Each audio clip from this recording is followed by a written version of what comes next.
Teníamos un guión preparado para contar esta historia, pero creo que tiene tanto que ofrecernos que hay que abordarla de otra manera.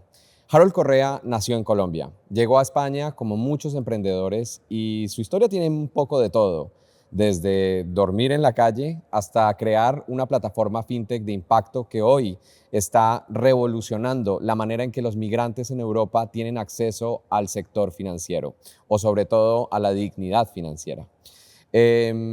Nos alegra un montón tener a este primer invitado en la cuarta silla. Harold, ¿qué te tomas? Un cafecito. Muchas gracias. Bueno, un gracias café, a todos. por favor. Chicos, hay un café ahí listo para Harold. Gracias, Santi, Chris, Jussi, por la invitación. Es un honor estar Muy aquí. bienvenido. Estamos muy felices, Harold, y sobre todo yo, pues también eres colombiano. Y creo que una de las cuestiones que nos ha traído también a la cuarta silla es siempre traer personas que tienen historias increíbles, ¿no? Yo creo que tu historia tiene además, como ya decía, un poco de todo. Y quiero empezar por ahí, ¿no? Quiero que empecemos hablando de ese proceso, digamos, de llegar a un país como España, donde no te conoce nadie, donde no conoces a nadie y donde tienes que empezar de alguna manera a crear una red, ¿no? ¿Cómo fue ese proceso? Háblanos un poco desde ahí y empezamos a... Bueno, tengo que remontarme atrás a mis orígenes. Colombia, barranquillero. Vengo de una familia muy pobre, de escasos recursos, y en la cual, pues desde niño, he tenido siempre que buscarme la vida. O sea, solo vivíamos mi madre y yo, y desde niño en un pueblo llamado Malambo, en Barranquilla, de los más recónditos, de los barrios más pobres, es el Tesoro, se llama el Tesoro. Casualmente, mira, siempre estuve, luego vas mirando hacia atrás y mi barrio se llamaba el Tesoro. Entonces, pues siempre fui un niño inquieto, un niño que no se conformó con esa pobreza, y fui investigando sobre cómo se movía el dinero, por qué unos tenían más y nosotros allí teníamos tan poco. Y en esa investigación de mi vida, soy disléxico, que esa parte también la podemos hablar luego, pues me costó mucho aprender. Fui un estudiante, era el más tonto de la clase, según mis compañeros y mis profesores, y eso me hizo esforzarme siempre mucho más. Entonces, a partir de ahí, pues quería estudiar, pero vi que en Colombia, pues con mis calificaciones en una universidad pública era complicado y era difícil entrar, pero luego también con la economía, pues no, yo tenía que ayudarle a mi mamá, no podía hacerlo, y quería irme a Estados Unidos a estudiar. Entonces por ahí empezó mi sueño de migración. El sueño es irte a América cuando estás ahí en Colombia o en Latinoamérica, y lo que hice fue irme a sacar la visa. Siempre que vas a sacar el visado para Estados Unidos, pues sí, la gente lleva un montón de documentos, ¿no?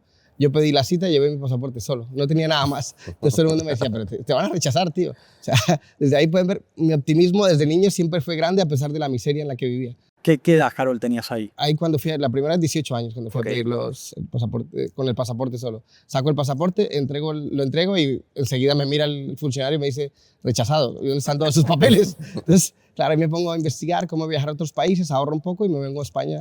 A los 22 años me vengo, llego, no conocía a nadie. En el 99 la inmigración aquí era muy poca, habíamos 4 y no nos conocíamos. Ahora tú llegas y hay mucha gente, ¿no? Pero en ese tiempo éramos muy poquitos. Y hay otra tecnología también. Hablar con mi mamá era muy difícil. Y llegué, no tenía nadie, me traje $300. Le dije a mi mamá, espérame aquí, yo me voy, porque yo le ayudaba para alquiler y todo. Yo me voy y luego te mando dinero rápido, tranquila, que eso, yo consigo trabajo muy rápido. Pues me encontré con una realidad, traía 300 euros al poco tiempo. Yo empecé a dormir 3 noches en un hostal. Dije, salí a buscar trabajo en los bares, construcciones, donde hubiese gente, yo iba a buscar trabajo. Y hay una anécdota que es que me da mucho miedo cómo hablaban los españoles en el tiempo. Yo decía, buenas. Llegamos con un tono como muy bajito de allí en Latinoamérica. Sí, buenas, vengo a buscar. ¡Dime, chaval! Entonces me daba mucho miedo. Y por ahí comenzó, Santi, respondiendo a tu pregunta, pues sin contactos, sin amigos, sin dinero. Tenía $300 y empecé a buscar dónde dormir, porque el del hostal me dijo, ¿te vas a quedar sin dinero? Le dije, no, tengo poco dinero. Pues hay albergues y tal. Y, bueno, muy bien. Me fui a albergues.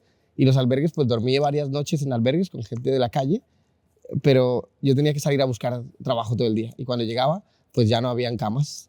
Y dormí mucho, en los 2 meses, dormí casi el 90% en parques de aquí de Madrid.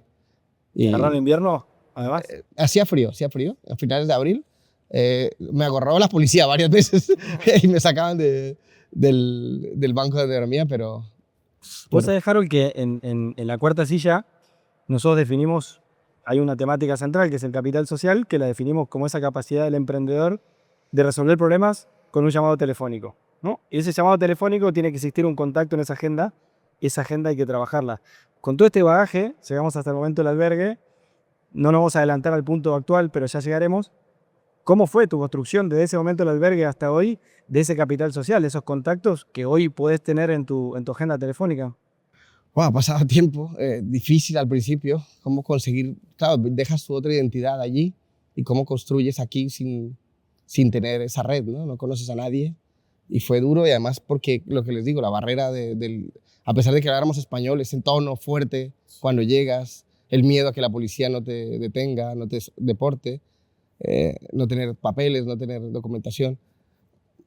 Fui construyendo sobre todo, pues siendo honesto, con lo que hacía, cualquier trabajo que me ponían a hacer, pues intentaba que fuera lo mejor posible para que esa persona me recomendara con otra y con otra. El famoso boca en boca, exacto, ¿no? Exacto. Entonces, es una red que muchos de nosotros, porque mi historia no es una historia que sea única, ¿no? Mi historia se repite todavía, se sigue repitiendo.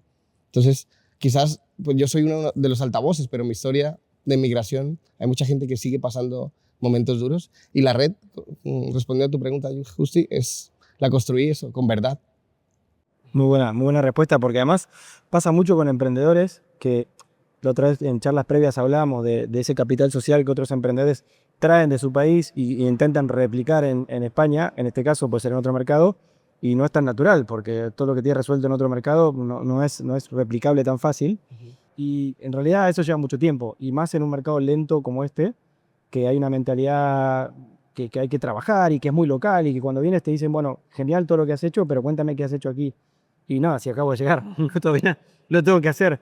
¿Cómo fue tu proceso en ese caso de ya metido en el entorno laboral de construir eso localmente, digamos? Bueno, cuando yo llegué, pues como les conté al principio, no tenía ninguna red, no tenía contactos, no conocía a nadie. Pero lo que sí es que trataba que cada vez que me daban la oportunidad de ir, no sé, a limpiar un jardín, o recoger escombros, o lavar baños, o limpiar platos, pues lo hacía de la mejor manera, para que este me recomendara con el otro con el otro. Entonces, aunque cobrara menos, muchas veces solamente había, la primera oportunidad me la dieron en un bar y me lo dieron por bocadillos, limpiar los baños y la cocina, solamente por comida. Entonces, a los 2 meses. Pero claro, empecé a limpiar también, a hacer lo que tenía que hacer también, que esa persona me fue recomendando con otra, y ahí se fue ampliando esa red de contactos, que en ese primer momento eran pues unos contactos que luego fueron creciendo y mejorando, ¿no? Pero para esa primera etapa... Claro, fuiste generando tu red. Exacto. ¿Y cómo fue, Harold, que estabas, cuéntanos un poco, llegaste a Madrid y luego te fuiste al País Vasco, ¿no es cierto? Ajá. Sí, bueno, el primer año y medio, casi 2 años, estuve aquí en Madrid viviendo. Bueno, a los 2 meses ya pude empezar a encontrar pequeños trabajos y con eso me pagué una habitación, ya vivía en una habitación.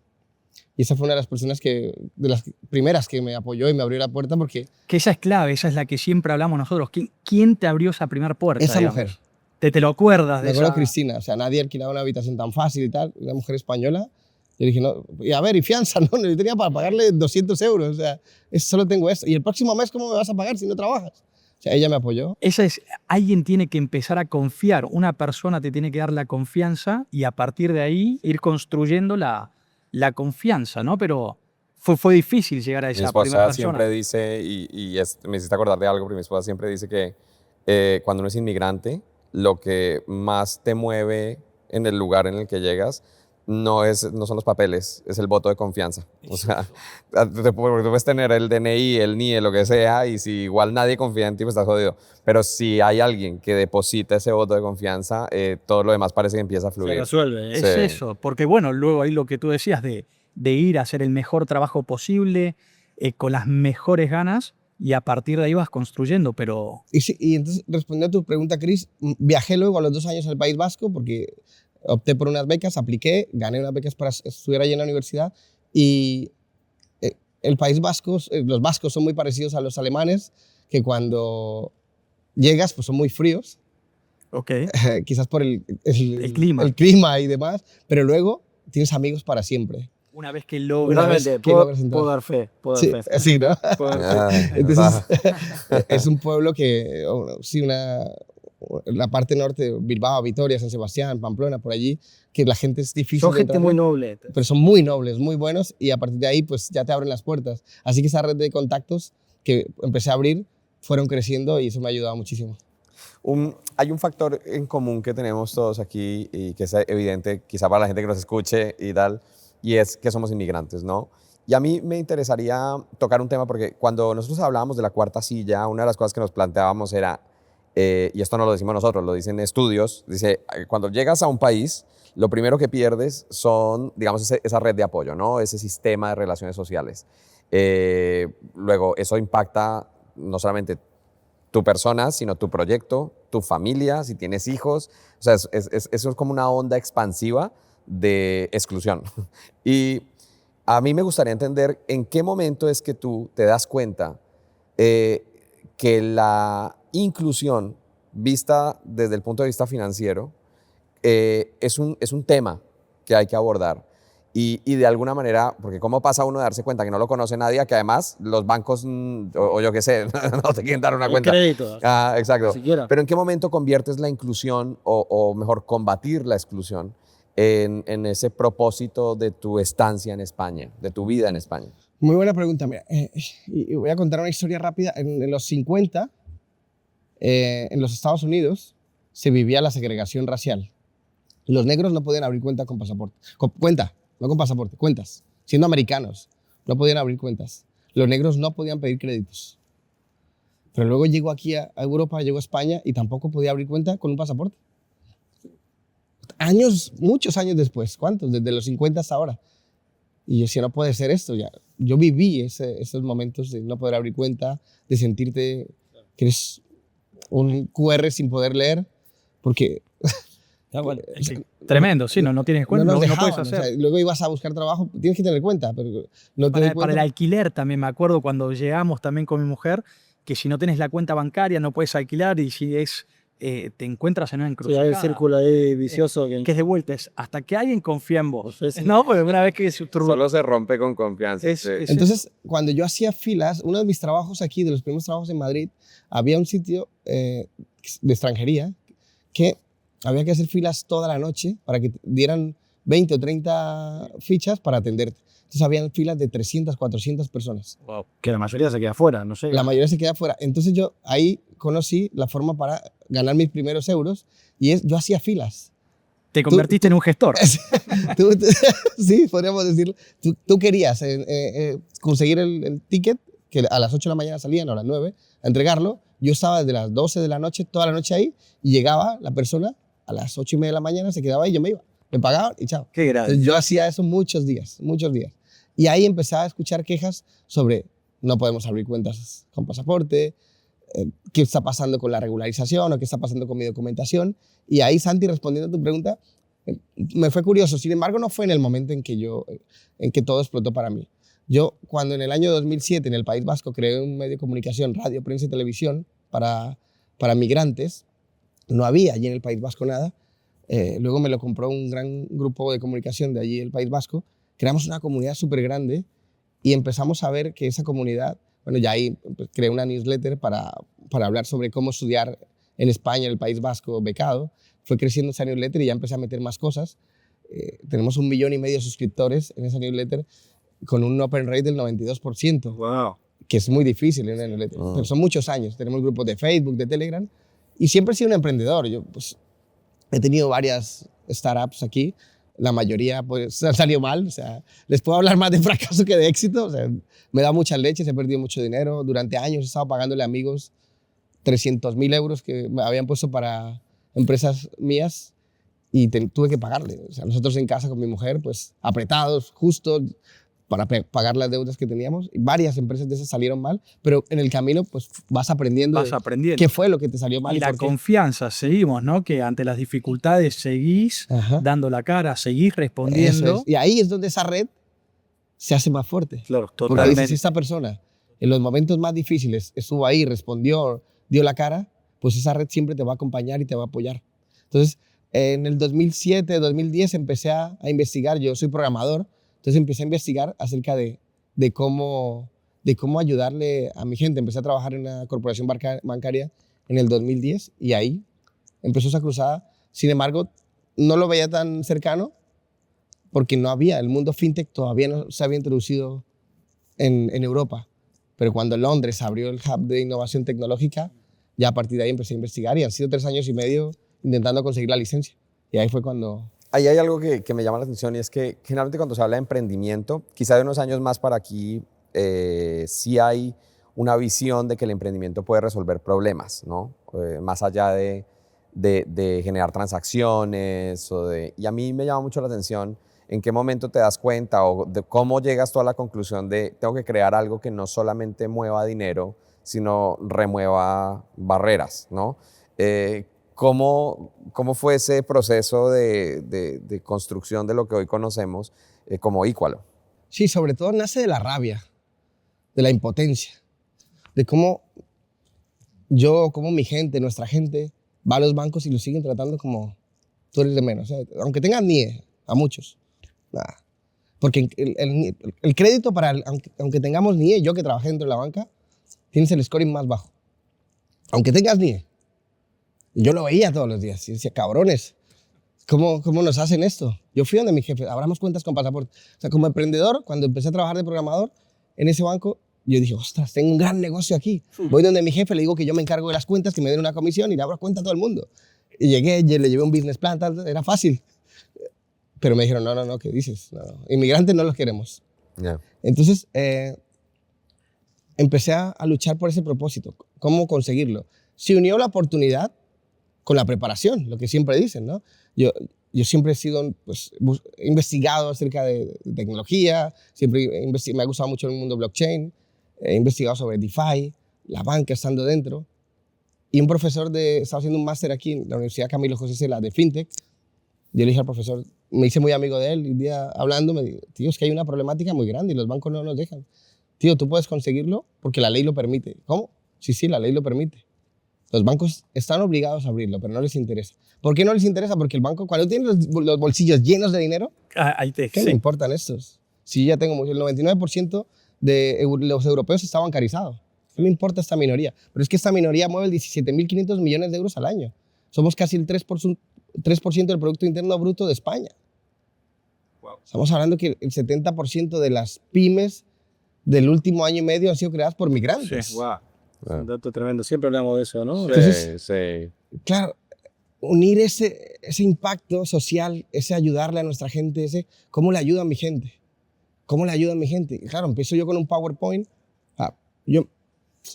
Mi mujer lo cuenta en las reuniones porque yo le decía, cariño, me van a atender de tal banco, porque yo fui primero a los bancos. Recorrí 62 bancos. Wow, a contarles la idea, para contarles. Para hacerlo con ellos. A mí me mandaban a viajar mucho del banco donde trabajaba a toda Europa y otros pedía citas online, pero para mí era más fácil porque decía, trabajo en tal banco. Claro, ya te daba el acceso, me daba digamos. el acceso. O si no, un amigo me decía, pues yo conozco a este dentro, tal, me atendían. La primera reunión, ok, cuando llegaba yo contento, mira, es que voy a hacer esto, tal. No, migrantes no. No. Te encontrabas con esa traba. No. Y entonces, y aquí va una de las claves, creo que, de cualquier persona que quiera hacer algo por su comunidad, por su vida, es el no te puede hacer rendir. O sea, tenemos que abrazar el no, tenemos que amar ese no. Yo desde niño he estado acostumbrado a muchos no. Imagínense en un barrio, en una familia tan pobre, siempre nos decían no. Claro. Siempre nos decían no. Siempre. A mí siempre me dijeron no. Entonces, hasta que llegó un momento que ese no, que al principio era frustrante, pues ya era amigo del no, porque ya me van a decir que no. Pero bueno, hay que seguir y amigás con el no, porque estás tan acostumbrado a que te digan que no, que ya no te afecta. Es que y de hecho muchas veces vas esperando un no y hasta que encontrás el sí, ¿no? Es que claro, es que alguna vez leí, no me acuerdo en qué libro, pero decía, tantos nos te estás acercando al sí, Sí. un tema estadístico. Claro. Es insistir. Lo que pasa es que jode mucho, ¿eh? No, claro. Yo lo digo aquí. Dejaste, es muy fácil decirlo, ¿no? Sí. Pero yo llegaba llorando muchas veces a casa. Que ese es uno de los temas. ¿Cómo hacías ahí para no bajonearte, digamos, ¿no? Por toda tu historia que contás que estabas acostumbrados a los no, pero ¿cómo? Sí, pero no. Cuando te que estás acostumbrado, jode mucho que te digan que no, porque tú estás trabajando. Yo empecé a crear la aplicación sin que nos hubieran dado la licencia. O sea, yo me la empecé a jugar, me retiré del banco y empecé a trabajar con la aplicación. Ya estaba full time en lo tuyo, digamos. Ya estaba full time en lo mío y Pero todos me decían que no. Yo ya ni le contaba a veces a mi mujer. No, bueno, parece que sí. Porque ya era tanto tiempo, 1 año seguían diciendo todo el mundo no. Entonces luego conseguí abogados y demás. Bueno, esto lo hacemos así. Pagaron primero con bootstrapping, con mi dinero, más de 100.000 euros con abogados. Y me dijeron, eso lo vamos a conseguir. Es cuestión de tiempo. Entonces ya empecé a convocar equipos y demás.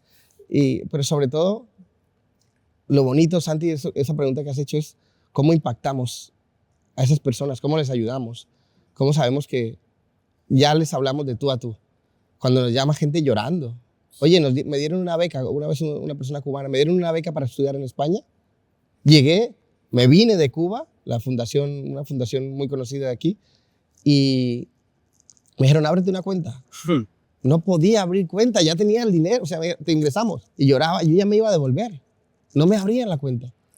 Entonces, cómo esas personas llorando nos dicen, mira...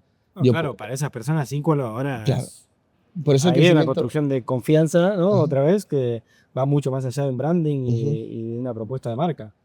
Eso es muy bonito, saber que podemos ayudarle a tanta gente. Y ese es el porqué. Finalmente, tú empiezas con un propósito así y eso te va a traer el dinero. El dinero va a llegar siempre que... Sí. Es una consecuencia de cuando estás haciendo algo con sentido, cuando estás haciendo algo que realmente te importa. Ahí está la clave, es eso, es percibir qué se está resolviendo, a quién estás ayudando. Y cuando uno lo vive en carne propia, es decir, cómo surgió esta idea que comenzamos, es los 3 emprendedores, cada uno con las mismas problemáticas. Y ahí es donde dijimos, bueno, ¿qué hacemos? Y bueno, aquí estamos. Yo creo que eso que estás hablando, Chris, y es algo que nos estábamos pasando por encima, pero igual es importante contarlo, ¿no? Nosotros nos sentábamos a hablar cada cierto tiempo, un poco hacer esta catarsis y con verano, que a veces viene bien, de contarnos cómo iban los emprendimientos, cómo íbamos sacando cervecita cosas. Y siempre éramos los 3 sentados. Las cervezas de ustedes Claro, también. Las cervezas, sí. Pero siempre nos sentábamos en una mesa y un día, hablando, dijimos, siempre hay un puesto libre, ¿no? Siempre hay una silla libre. Y entonces... Nos primero invitamos a alguien que conozcamos, empezamos a hacer el ejercicio, un poco invitar a alguien a que se uniera a ese plan y nos tomáramos algo y habláramos y tal. Y de ahí nace un poco el espíritu de la cuarta silla, ¿no? Es buenísimo. Entender cómo la cuarta silla siempre es una invitación, ¿no? Eso es un símbolo. Qué buen nombre, ¿eh? De que, justo le pegaron, ¿eh? De que además, ¿Sabes cuando Santi quiere imitar el acento argentino? La cuarta silla. La cuarta silla, le digo yo, claro. Mira, a mí, y escuchándote veo que además tienes un tema de decision making, porque toca, ¿no? Y en el mundo del emprendimiento, esto lo hablábamos mucho cuando hicimos lanzarnos a hacer un podcast, que Chris un día tuvo una epifanía y nos llama y dice, esto tenemos que convertirlo en algo y tal. Pero al principio no decía qué era. No, esto nos tuvo toda una tarde diciendo, tengo una idea. Toda una noche, hasta el otro día. Fue a las 11 de la noche. Me quedé hasta las 3 de la mañana redactando el plan de negocio y al día siguiente nos tenemos que juntar. No, que nos tenemos que juntar. Yo creía que el otro día dejaba mi empresa, dejaba Sí. Y creo que una de las cosas que nos ayuda mucho, digamos, a este tipo de decisiones es precisamente priorizar, ¿no? Y he visto que has priorizado siempre ciertas cosas, el impacto y tal. Y por eso quiero pasar a una sección... ¿Mi momento favorito? Sí, tu momento favorito. Vamos a ponerlo así porque todavía no es sponsor, no vamos a hablar de cosas. Claro, no, todavía no. Este es mi momento favorito. Este sonido... ¿Qué es eso? Es espectacular. Y eso que no es cerveza, pero si no... Ok. Es lindo. Bien. Piensa rápido es un casi ráfaga, quemarropa de preguntas, ¿no? Te vamos a preguntar, es una pregunta con 2 opciones, tú eliges una, la primera que se tenga en la cabeza con la pelota en la mano y se la devuelves a Justi, solo a Justi, porque yo la voy a dejar caer, entonces Justi tiene que jugar tenis. Mira, yo también. El tenista amateur frustrado. Bien, se lo haces tú, ¿no, Justi? Bien. Me la va a tirar, ¿no? Me la va a tirar. O sea, estoy pendiente aquí. Me la va a tirar. ¿Primero resolver o primero facturar? Hostia, resolver, siempre resolver. Pero la devuelves, sí. Puedes desarrollar un poquito. Sí, resolver. Si resuelves, finalmente lo que hablamos antes, es una consecuencia de la facturación. Bien. ¿Un socio que entiende la misión o un inversor que acelera el crecimiento? Socio.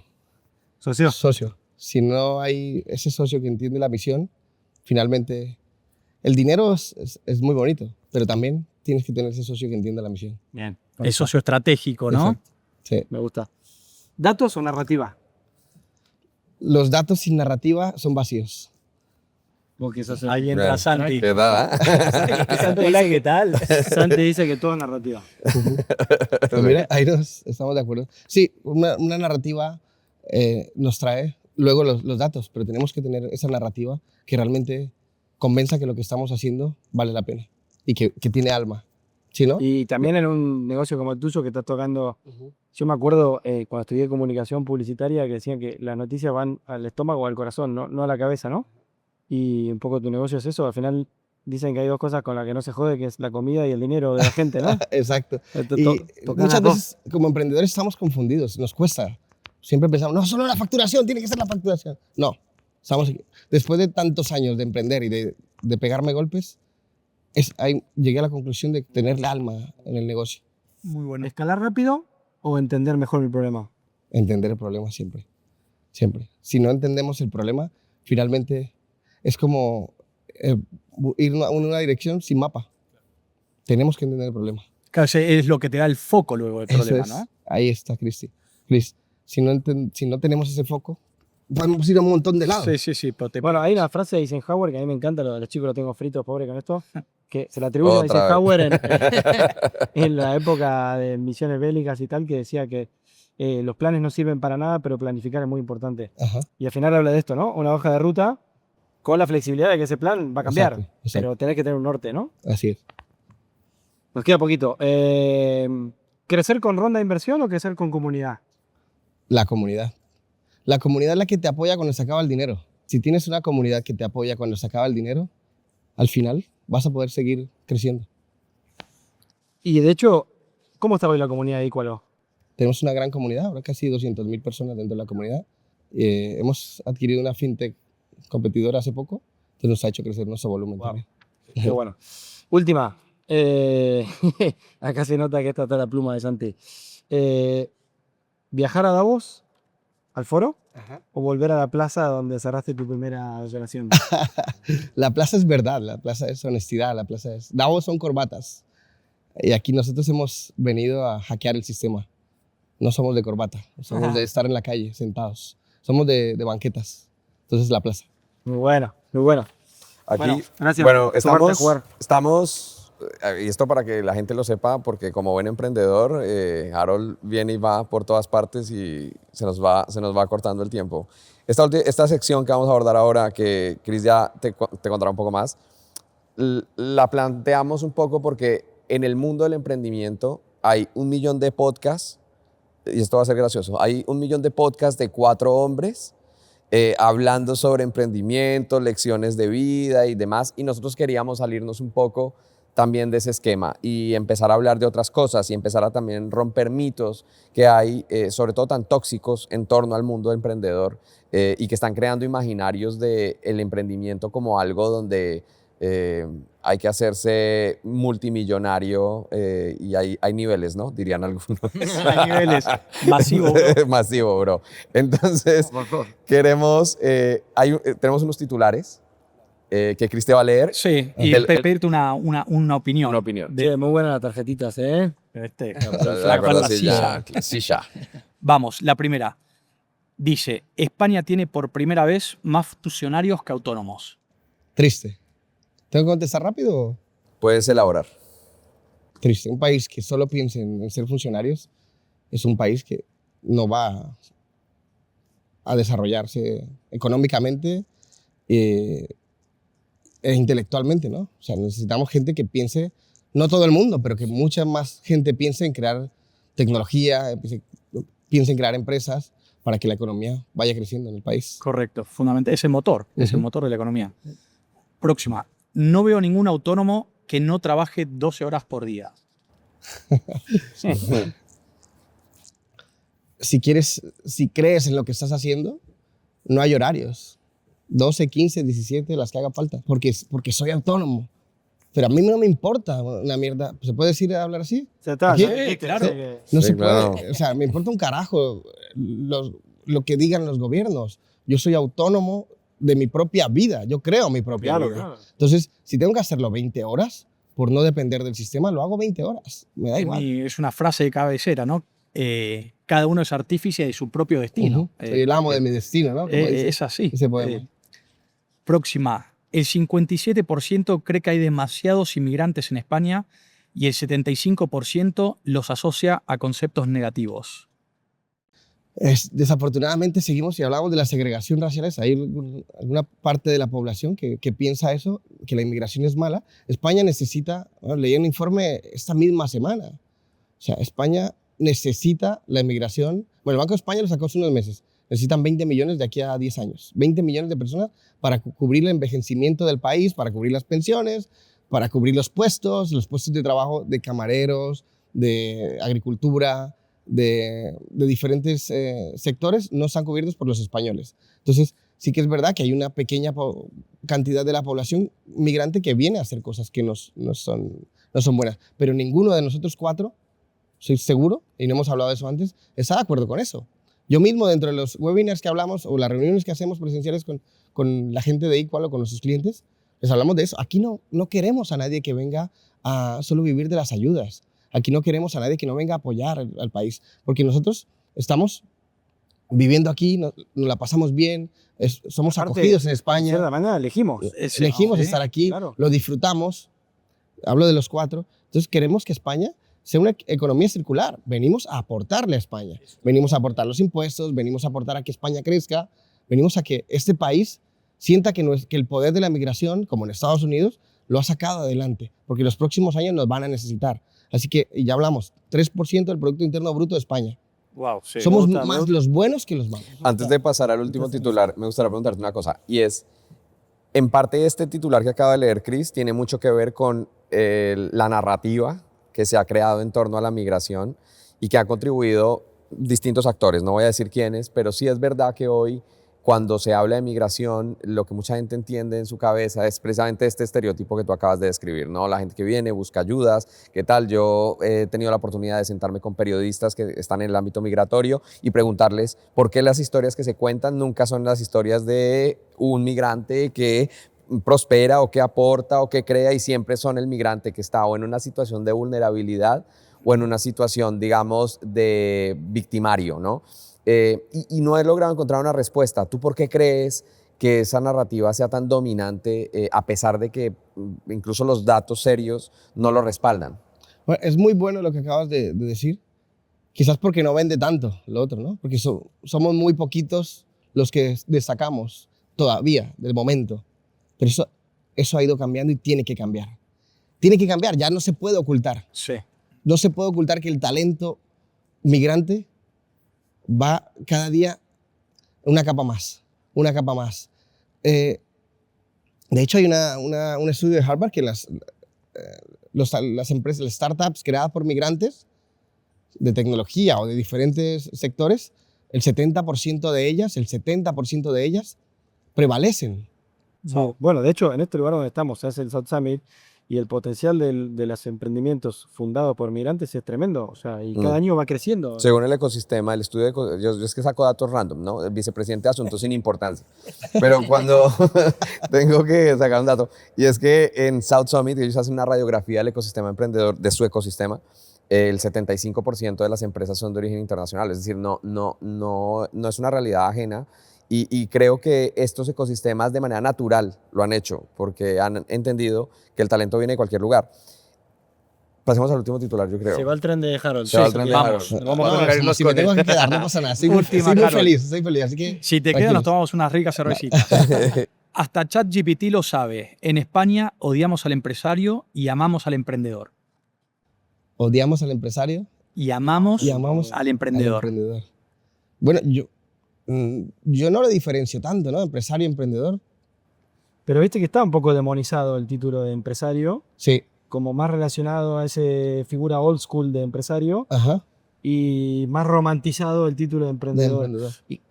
Y que no sé si hasta qué punto es necesaria esa diferenciación, digamos, ¿no? Al final, Es lo mismo. el que hoy se ve como empresario, en algún momento fue lo que hoy reconocemos como un emprendedor. Claro. Comenzó emprendiendo. Quizás porque que ese empresario aquí en España lo ven como que maltrataba al empleado, ¿no? Que le daba muy poco dinero, pero eso ha ido cambiando también.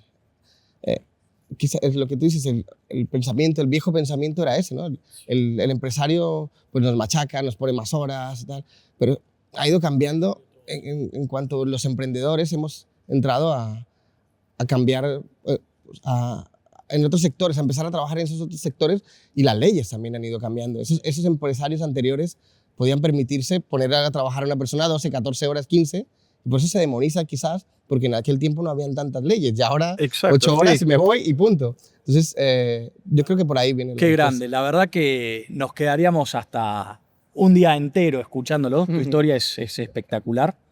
Gracias por haber venido, por compartirnos tu historia.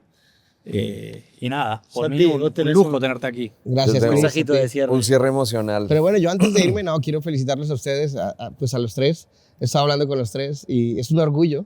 Me siento muy cómodo. Me da, pues, lástima tener que ir porque, bueno, voy para Málaga, el tren sale ahora, pero quedo con ganas de habernos quedado aquí por lo menos 2 horas hablando. Vamos a repetir. Vamos a Tenemos que repetir. Yo repetir. creo que hay que hacer un Harold parte 2. Sí, sí, sí. Y, sí. y hay algo que sí me gustaría preguntarte antes de que te vayas y quizás, porque íbamos a cerrar muy emocionalmente, ¿no? Pero esa pregunta ya la respondiste. ¿Quién te abrió esa primera puerta? ¿Quién te dio esa primera silla? Cristina. Cristina, nos dijiste. Ajá. Así que voy a cambiar un poco la pregunta y es, este podcast va de capital social, de relaciones, de contactos, de cómo abrirse un espacio en comunidades, en ecosistemas y demás.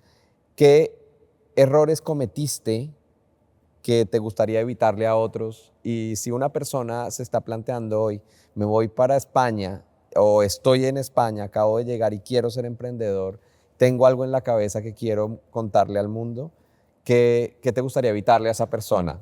¿Qué le dirías? Qué buena pregunta. Sí. Muy buena para cerrar. No confiar en ti suficientemente. Pedir permiso. Yo ya no pido permiso. Prefiero pedir perdón si acaso. Hemos hablado de la dignidad financiera antes, lo comentaste. Yo antes, cuando empecé a emprender en los emprendimientos que he tenido, casi que pedías permiso. Hay que mandarse. Hay que mandarse. Primero, creer en uno mismo. Esa es una de las frases. Yo le repito muchos mantras a los niños cada noche. Y uno de ellos es: yo creo en mí. A ver, repitamos antes de dormirnos, les leo un cuento y tal. Repitamos: yo creo en mí. Tenemos que creer en nosotros. Tenemos que creer en nosotros. Pase lo que pase. Se los dice a alguien que durmió en la calle, que vengo desde lo más abajo. Ustedes no saben las lágrimas que yo he tenido que derramar desde niño porque no tenía un papá, porque no teníamos dinero. Fue muy duro, pero eso me hizo fuerte, Te hace y fuerte. siempre fui creyendo en mí, fui creyendo en mí, pero pedía permiso para hacer las cosas cuando empecé a emprender. Oye, esto tal. Y ahora yo compito contra la banca. La banca no nos quiere a los migrantes. Nos ha apartado. Somos un cero a la izquierda para la banca cuando llegamos aquí. Nosotros estamos abriendo cuentas con pasaporte, pero es que a partir de ahí, cuando ya tienen NIE, los acompañamos en ese journey, cuando tienen NIE, les vamos a dar una tarjeta de crédito, les vamos a dar crédito para su coche, ya estamos con renting para los que tienen NIE, renting para los migrantes. Ojo, un dato, las empresas de renting no nos quieren dar rentings, ni de coches, ni de motos, no quieren. Con NIE no. ¿Por qué? Porque no hay un scoring bank como en Estados Unidos. Nosotros hemos creado ese scoring bank desde Equal. Nosotros somos una empresa de tecnología financiera y eso nos ha ayudado a ir a empresas y decir: mira, tengo scoring de mi gente, lo que han hecho allí, porque todos traemos un récord. Lo que hicieron allí en sus países, ellos pedían préstamos, aquí está todo. Sí, sí, sí. Solamente con un documento, con su número de documento ya sabemos si debían allí, si no debían, qué habían hecho. Entonces, dignidad financiera. ¿Cómo no pedir permiso? Respondiendo a tu pregunta, Santi, no pidas permiso. Haz, toca puertas, golpea fuerte, sigue golpeando. O sea, porque hoy estamos sentados aquí en el primer capítulo. Pero si ustedes siguen golpeando tan fuerte, esto va a ser un monstruo. Estamos en un lugar espectacular. No había visto a nadie que haya hecho un podcast así. Y además, desde esa sinceridad, desde ese dolor como migrantes que todos hemos venido y ustedes han pasado diferentes etapas, diferentes momentos, quizás no tan fuertes como los míos, pero todos hemos sentido ese dolor de tener que dejar nuestra tierra, los que estamos aquí sentados. Entonces, no pidamos permiso. Rompamos muros sin pedir permiso, y si hay que pedir perdón después, si acaso lo pedimos. Sí, sí, sí, pero yo- para adelante. Yo me siento con el regulador, a veces me toca pedir permiso. Qué grande, qué grande. Nos diste el pie perfecto gracias a la nave. Espectacular. Espectacular, miren el sitio, lo que es, ¿no? Y ya le dijo Chris y le dijo Santi, gracias. La verdad Gracias a que- ustedes, muchas gracias. Gracias. Te doy Os la mano aplaudo por por los esto. Gracias chicos. Gracias, Harold. Tremenda historia. Muchas gracias. Tremenda. Muchas gracias. Gracias a ustedes. Qué ¿Listo? bueno. Primer episodio.